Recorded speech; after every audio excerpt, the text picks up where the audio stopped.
मग त्यावेळेस हनुमंतानं आपल्याला सीता आई साहेबांना आज्ञा दिली आहे, फळाला त्या ठिकाणी हात लावायचा नाहीये.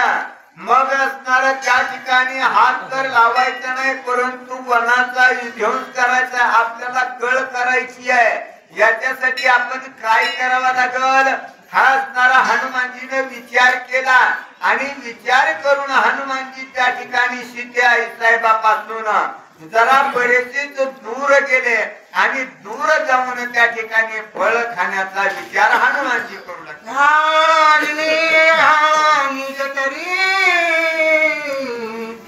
मध भैसला वनाली महामारी वनसहारी कपिपुत्रे. मग त्यावेळेस हनुमंतानं त्या ठिकाणी ज्या वेळेस फळ आहार करण्यासाठी बसले, त्यावेळेस आपल्या जो पोटामध्ये असणारा जठर अग्नी आहे याला त्या ठिकाणी सावध केलं.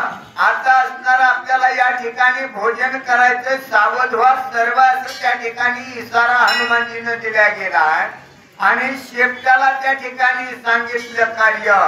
आता मला तर त्या ठिकाणी कुठल्या फळाला हात लावायचा नाहीये, तुम्ही असणारांचा कार्य करायचं आणि या ठिकाणी आणून रिचवायचे, जी काही पडलेली असतील ही मात्र मला खाण्याची आज्ञा आहे.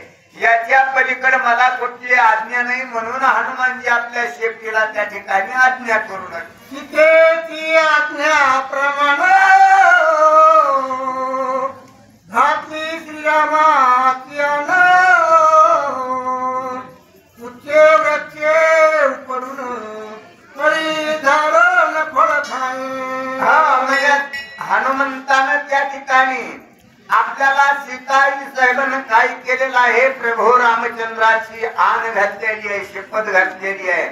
याच्यासाठी आपण कुठल्याही फळाला त्या ठिकाणी हात न लावता जी काही असणारी फळ असतील ती असणार शिफ्टीनं आपल्या झाड उपटायचं आणि झाड उपटून आपल्या समोर आणून त्या ठिकाणी आपटायचं, झाड लांब फेकून द्यायचं आणि जी काही पडलेली फळं असतील ती हनुमानजीने खायला सुरुवात. पहिले साखरेचे केक पित्तनाशक वृक्ष उपडा